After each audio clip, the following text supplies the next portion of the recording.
So is this movie alright?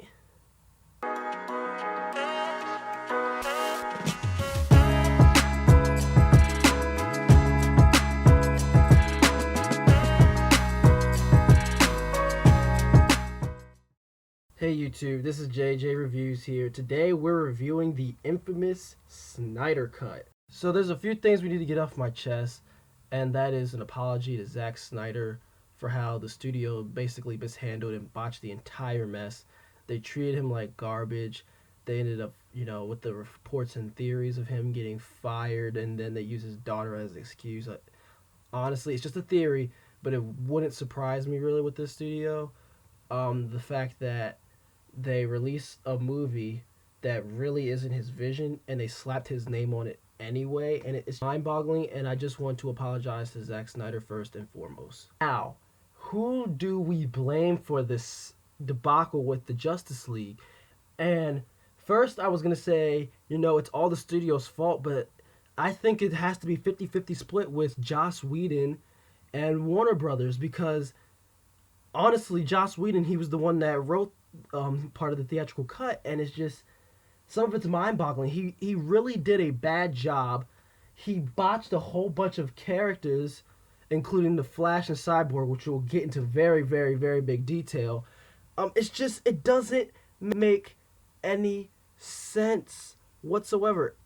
We have to give Joss Whedon, punishment where it's due. We have to like basically say, like, this guy, what he did was horrible. And then we have to get on the studios because they were the one that put out a terrible product and kept meddling behind the scenes. This is what happens when corporations meddle with stuff that they don't understand.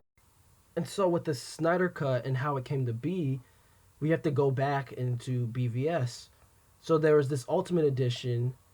It was first seen by the higher executives. They liked it, but they chopped 30 minutes of significant portions of the movie out in order for its theatrical release runtime.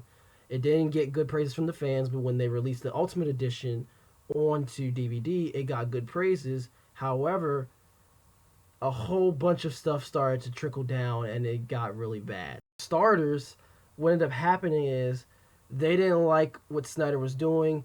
Man of Steel underperformed. They were expecting $1 billion. BVS underperformed. They were expecting $1 billion.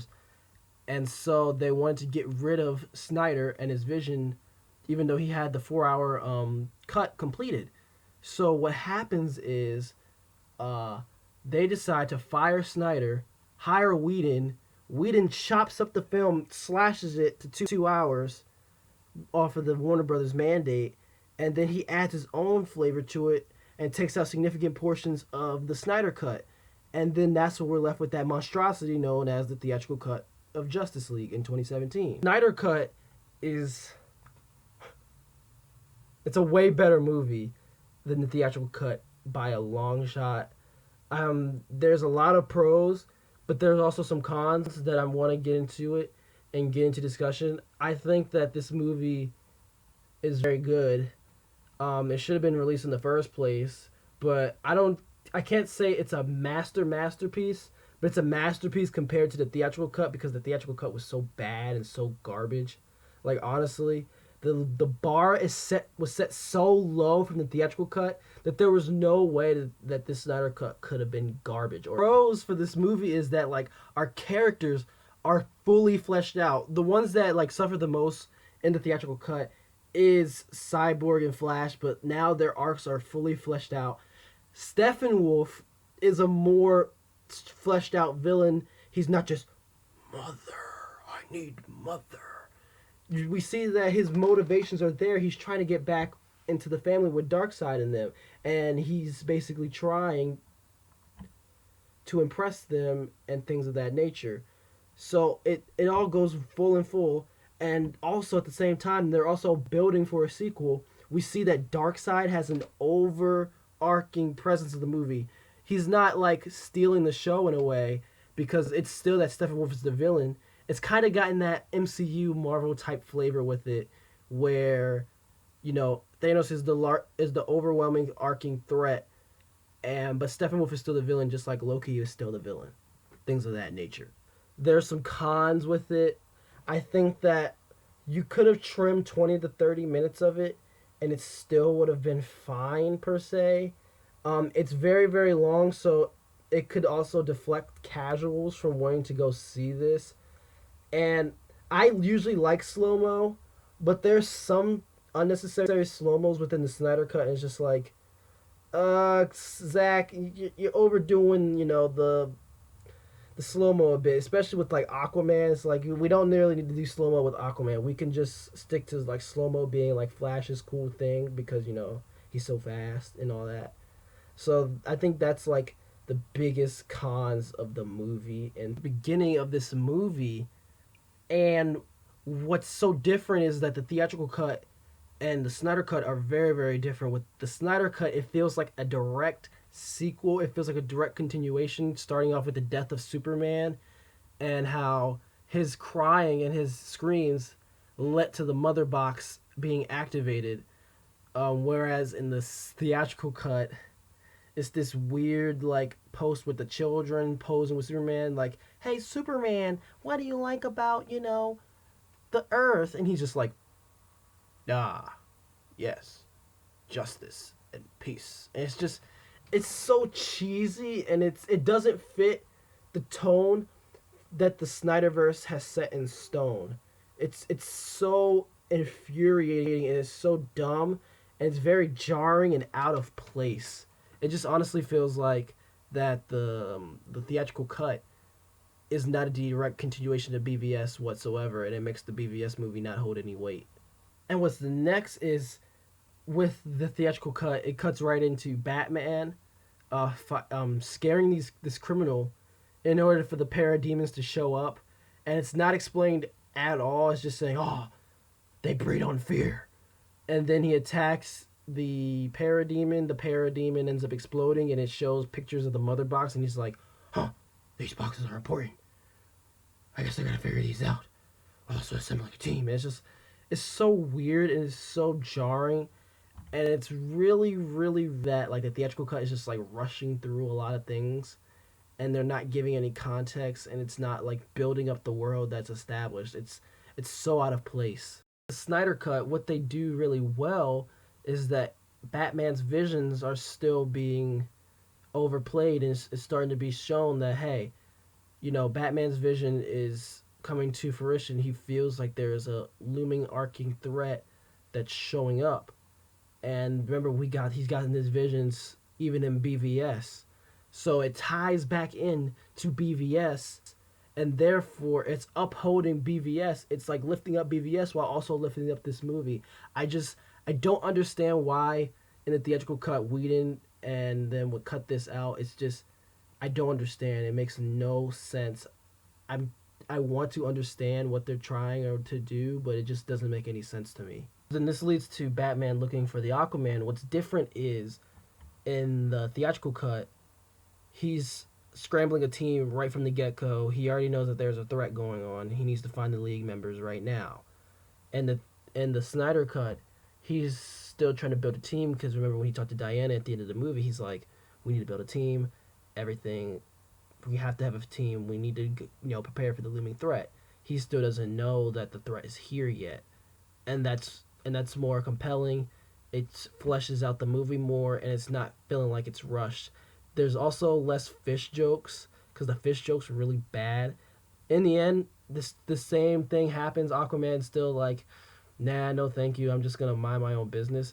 But it just feels better with the Snyder cut per se, and how like it's not as forced. Everyone feels like they're normal characters, and it just feels right. It flows differently compared to the theatrical cut. And Steppenwolf is much improved. It's almost like it's night and day. I can't believe that they would cut out his backstory with Darkseid and not have Darkseid have an overarching presence in the movie because it's setting up future events as well. And what I love about these movies is that our heroes, like the Amazons, like the Atlanteans, and like when he's going into the resurrection, they actually, slow him down. he actually there's tension, there's back and forth, back and forth, back and forth, back and forth, and then especially with the Amazons, how they start coming down in rows and rows and rows. Like it's just like what if they hold him off 30 more seconds? They would have trampled Steppenwolf. They would have beat him. And in the theatrical cut, it just feels like he's just mauling them down one by one, and it just he looks like he just feels like a generic, boring villain. To mention that his redesign as well is much appreciated. It's way better than it was before. It's amazing. It's great. It's fantastic. And I just wanted to point that out there because he looked garbage in the theatrical cut. It was now we're gonna get to talking about Wonder Woman. Wonder Woman, she's changed in this movie because like when the fight scene in the museum happens, the fight choreography is very different. The attacks, they feel like it's punches from an actual god. Like the fight choreography is different. When she throws up the briefcase, that's different. Everything just looks better and visually better. The fight choreography is better. Wonder Woman is different from what she was in the theatrical cut. And with Wonder Woman, she serves as like the one that explains the myth and the mythology. We start to get the backstory for Darkseid, and we start to see Zeus, Ares, the Atlanteans, the Lanterns, all everybody coming together to defeat Darkseid and hand him his first ever defeat. And I find that very interesting and very cool. It's like, as a nerd, it's like, holy crap, this is amazing. Why did they cut this out? Why? It just doesn't make any sense. I just don't get it. Like you're building up the world, you're setting up the world building, and it's just like in the theatrical cut, you basically just cut it all out. I don't get it because you have to story build. The one thing that Marvel does really well is that they build up their worlds. They store with their storytelling. They build the world up. They set the rules. They set the groundworks. You have to set the groundworks, and DC just doesn't get that. And Snyder understood that, and that's what he was trying to do.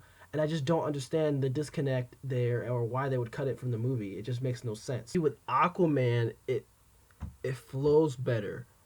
In the theatrical cut, he's swimming around, and then he just finds a dead Atlantean, and he just so happens to just go by to one of the temples. It just doesn't make any sense. It's so weird. But in the Snyder cut, we see that he actually talks with Volko. Volko actually tells him, "Hey, you know, your brother, he really isn't doing much of anything. We need your help. Here's your mother's trident." And of course, Arthur does go to help, except that now it feels more connected. It feels more fluid. And Arthur, he helps because at the end of the day, he deep down is a good person at heart, and he wants to just help people in general. So it ties everything in well. And when we're going to Barry, um, as a Flash fan, he's one of the most disrespected characters. We see that in the theatrical cut, he was used as the butt of all jokes. Anything that he did that was heroic was played down, made to be used as a joke, and he was more like a stepping stone more than anything. I feel like he didn't even belong, like at the final battle. We'll get more into that into detail when we get to the final battle section, and it just feels like every time they just try to make a joke out of Flash, and everything heroic that he did was undermined by something else. And we'll get into that into the final battle, but it's just like, why would you make the Flash the butt of all jokes? Cyborg here, he's also another one who was generic as heck in the theatrical cut, and he's fully fleshed out. We get his backstory with football. We see how him and his mother were very, very, very, very close. Him and his dad, they were kind of just distant because his dad was always spending time in the lab instead of spending more time being at the games, or at least trying and make an effort to make his games. The car accident happened. His wife ended up dying. His mom ended up dying, and so he feels empty. He feels alone. He doesn't want to open up to his dad because he feels like he should have just died, or that if his dad was there, none of this would have happened. So he has resentment for his father, and there's a good conflict, and it's dragged out to where there's resolutions to these conflicts later in the movie. We'll get more into detail with that also into Resurection of Superman's part. So yeah, it was really good. So we get to this team up part. We get to the team up, and it's really different in the sense that when we see them hanging out, they start kidnapping people from Star Labs. Stephen was trying to find the last mother box. What happens is in the theatrical cut, Barry and Batman have this little one. He's like, "Oh, I've never fought him before," and he's literally watching people die. People are literally dying. It's so jarring. It's so annoying. Like, how can you let these heroes sit here and chatter and banter, and they're not saving lives? Like, you're missing the whole point. They're supposed to save lives, not just watch people die and then, oh yeah, now let's go fight. It's so stupid. Get resolution with Cyborg and his father, because Cyborg is like, my father went missing as well, and we see this conflict, and he's just like, at the end of the day, you're still my dad, and you know, whatever was going on between us, it doesn't matter, because at the end of the day, you're still my father. I still have somebody left to care for, that somebody to take care of. There's no terrible jokes and like really bad jokes with like Flash landing on Wonder Woman. It's boobs. Like, that's so irrelevant. That's so dumb. I don't know why that was even in the movie. It was really jarring. The theatrical cut, the Snyder cut, got rid of all that. Flash is more cool. He's less like annoying. Batman's awesome. Cyborg's awesome. Aquaman comes in to help them when the bank comes, and that's how Aquaman joins the fray. Everything feels nice and interweaving, and now the Justice League is together except for Superman. Resurrection is very different from the theatrical and the Snyder cut. In the theatrical cut, we see Cyborg hack into the mainframe and have everyone leave, and then immediately it cuts to him in the Kryptonian chamber, and they're about to revive Superman. And it makes no sense. Like, the cut is like, whoa, they just went from point A to point B like instantly. It makes no sense. But then we see in the Snyder cut, he hacks in Cyborg's dad. He doesn't, you know, think that it's anything big. He thinks it's a false alarm. But when he sees his son walk by, he's like, oh, yeah, get everybody out. Get everybody out. He starts to understand, and that's character development. It's going a long way, because now they're finally starting to see each other eye to eye, and it ties back into that they set up these conflicts with these resolutions added on. Now, getting into the revival of Superman, the crazy part is that with Superman, like, the fight sequences play out the same, so I don't know why Whedon wanted to like bring back people for reshoots. It's more or less, I think it's like his ego that he had to like just put stuff in there. Like, it was so unnecessary, and they basically twist Batman's plan. And he says, and with the theatrical cut, Batman actually brings Lois Lane here to the. So that's what they're pretty much doing. Lois is the key in the theatrical cut, which makes absolutely no sense to Zack Snyder's vision.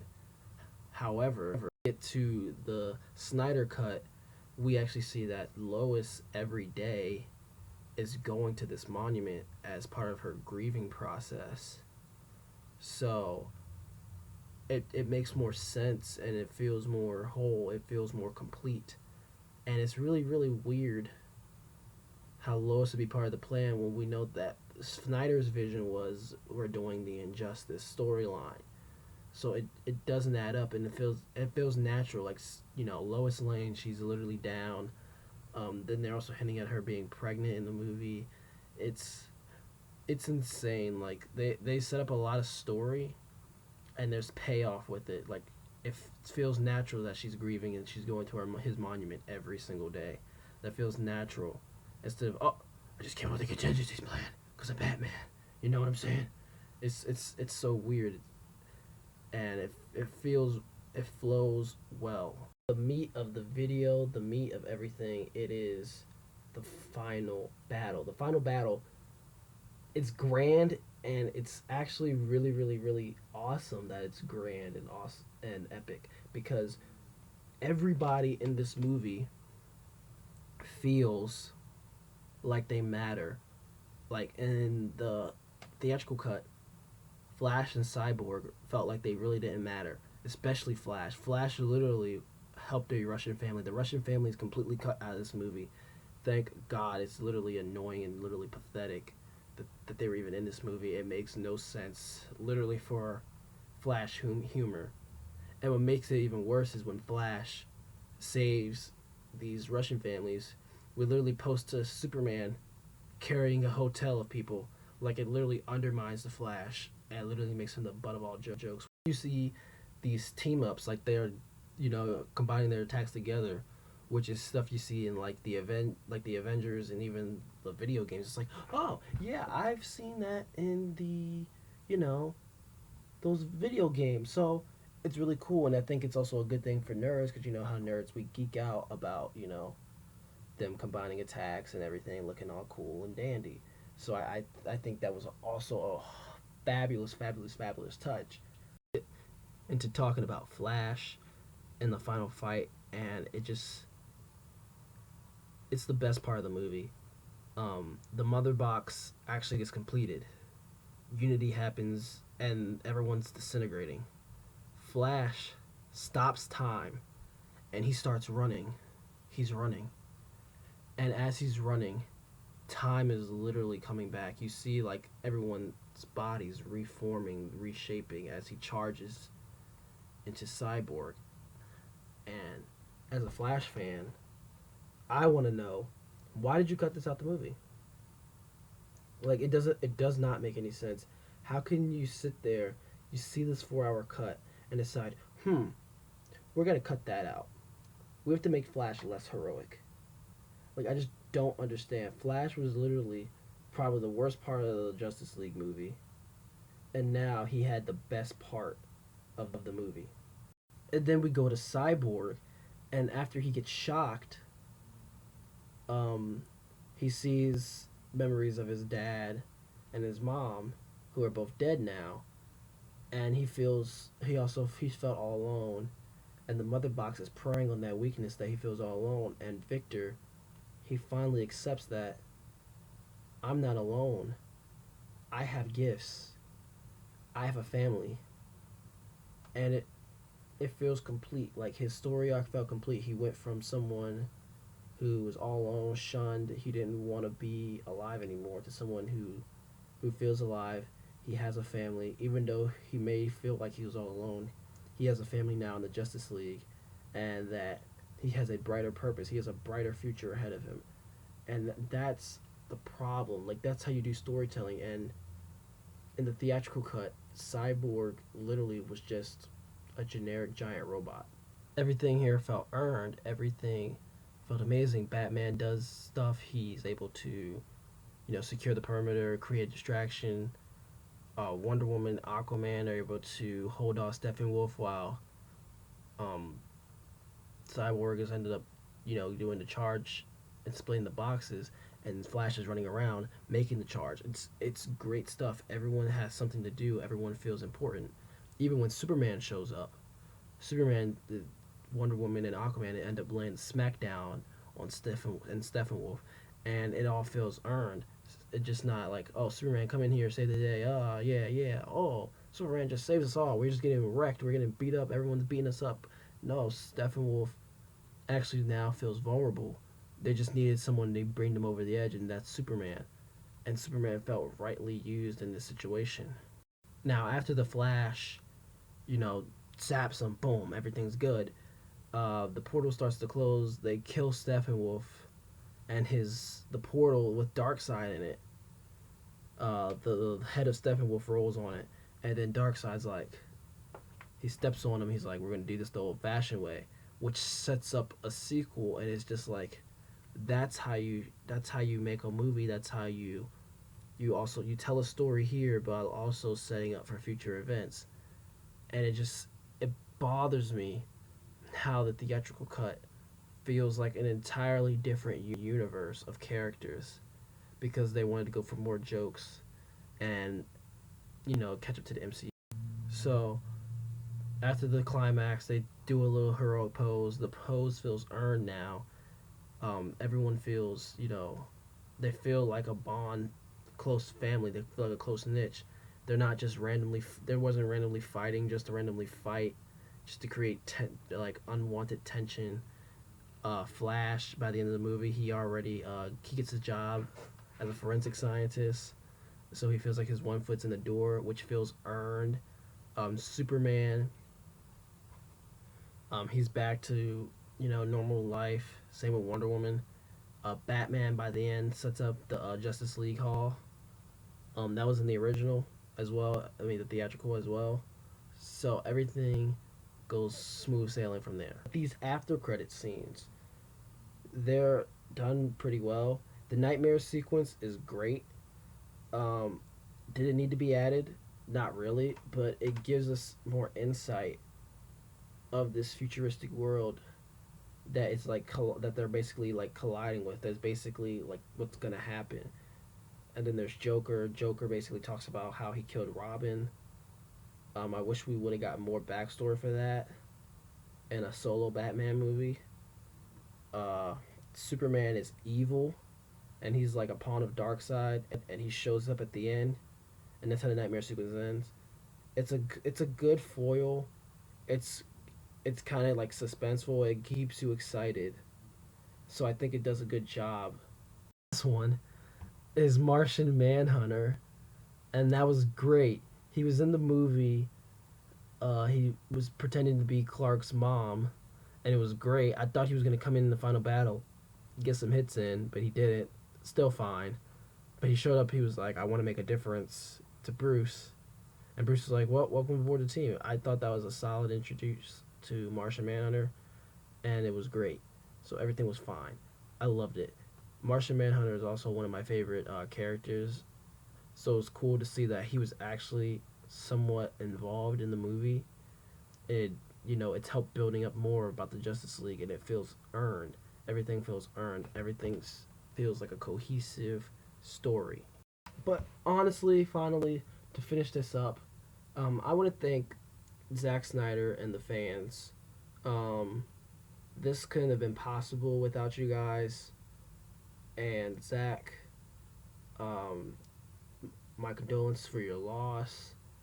And thank you for putting your blood, sweat, and tears into this movie and this love letter to the fans that stood by you. Um, the fans, I know they could be toxic sometimes, but this is one of like the better movements in comic book history because we actually seen what the power of fans can do, and I wish that this would help, in the future that people would look at, what the fans have to say. Maybe we should get the release of the real version of Suicide Squad and not that crap we got. Maybe we can get more of that. It's just that I don't know what they're gonna do now, and it looks like to me that it's a one-off, and that they're not gonna do anymore, which is very idiotic.